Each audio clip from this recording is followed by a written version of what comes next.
អាញាធរខេត្តសៀមរាបអំពាវនាវឲ្យនិយោជកនិងកម្មករបន្តរក្សាសុខដុមនីយកម្មវិជ្ជាជីវៈដោយត្រូវចាត់ទុកសហគ្រាសជាឆ្នាំងបាយរួមនិងផ្ទះទី2អាញាធរខេត្តសៀមរាបបានជំរុញឲ្យគ្រប់ភាគីពាក់ព័ន្ធក្នុងវិស័យការងារត្រូវបន្តពង្រឹងកិច្ចសហការនិងសាមគ្គីភាពដើម្បីស្ថិរភាពការងារនិងការអភិវឌ្ឍសេដ្ឋកិច្ចនិងសូមអំពាវនាវដល់និយោជកកម្មករនិយោជិតសហជីពនិងអង្គការអន្តរជាតិពាក់ព័ន្ធទាំងអស់ត្រូវរួមគ្នារក្សាសុខដុមនីយកម្មក្នុងកន្លែងការងារដោយចាត់ទុកសហគ្រាសឬរោងចក្រគឺជាឆ្នាំងបាយរួមនិងផ្ទះទី2ដែលត្រូវរួមគ្នាថែរក្សាឲ្យបានគង់វង្សនិងរីកចម្រើននិងជំរុញឲ្យមានការយកចិត្តទុកដាក់ខ្ពស់លើលក្ខខណ្ឌសុវត្ថិភាពនិងសុខភាពការងារជាពិសេសការថែទាំសុខភាពក្នុងអំឡុងពេលអាកាសធាតុក្តៅនារដូវនេះថ្លែងក្នុងពិធីអបអរសាទរខួបអនុស្សាវរីយ៍លើកទី140នៃទិវាពលកម្មអន្តរជាតិ1ឧសភាឆ្នាំ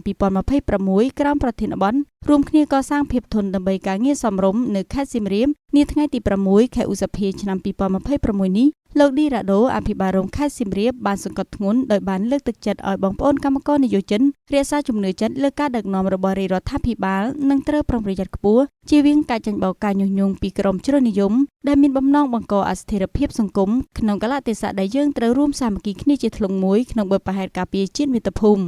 លោកឌីរ៉ាដូបានមានប្រសាសន៍ថាស្មារតីនីតិវិទ្យា1ឧសភាមិនត្រឹមតែជាថ្ងៃរំលឹកតែប៉ុណ្ណោះទេប៉ុន្តែជាការអនុវត្តជាក់ស្ដែងគឺនៅមានកាតព្វកិច្ចជារៀងរាល់ថ្ងៃទាំងនិយោជកមន្ត្រីអធិការកិច្ចការងារកម្មករនិយោជិតនិងសហជីពដែលត្រូវតែបន្តអនុវត្តឲ្យស្របតាមលក្ខខណ្ឌការងារនិងវិធីសាស្ត្រផងដែរដើម្បីជាផលប្រយោជន៍ទាំងនិយោជកនិងកម្មករនិយោជិតក៏ដូចជាកំណើនសេដ្ឋកិច្ចកាន់តែប្រសើរ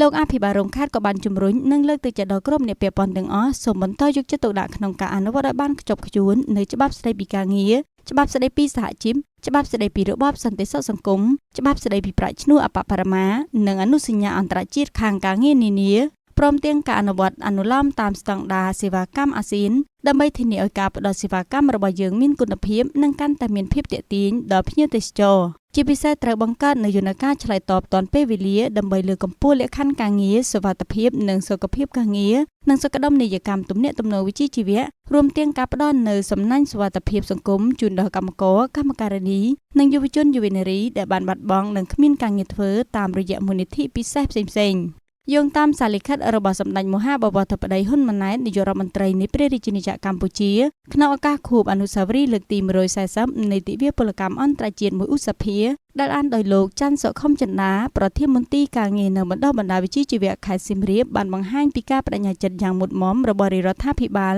ក្នុងការលើកកម្ពស់ការអភិវឌ្ឍទីផ្សារការងារប្រកបដោយភាពធន់និងចីរភាពតាមរយៈការបន្តកែលម្អលក្ខខណ្ឌការងារការធានាសិទ្ធិការងារនិងសេរីភាពអង្គការវិជ្ជាជីវៈការពង្រឹងប្រព័ន្ធគាំពារសង្គមនិងការជំរុញកិច្ចសន្ទនាសង្គមឲ្យកាន់តែស៊ីជម្រៅនិងគ្រប់ជ្រុងជ្រោយដើម្បីការពារឧត្តមប្រយោជន៍របស់ប្រជាពលរដ្ឋពិសេសបងប្អូនកម្មករនិយោជិតរាជរដ្ឋាភិបាលកម្ពុជាមានគោលជំហរអនុវត្តស្របតាមខ្លឹមសារការងារសមរម្យគឺជាការងារដែលប្រកបដោយសុខុមាលភាពលក្ខខណ្ឌការងារកាន់តែប្រសើរផ្ដល់ប្រាក់កម្រៃប្រសើរជាងមុនសម្រាប់បងប្អូនកម្មករនិយោជិតលោកអឹមចម្រើនអនុប្រធានមន្ត្រីការងារខេត្តសៀមរាបបានលើកឡើងថាទិវាពលកម្មអន្តរជាតិ1ឧសភាឆ្នាំ2026ត្រូវបានប្រារព្ធឡើងក្នុងគោលបំណងសំខាន់ចំនួន3រួមមាន1ការបដិញ្ញាចិត្តរបស់រាជរដ្ឋាភិបាលស្របនឹងគោលដៅឆ្នាំ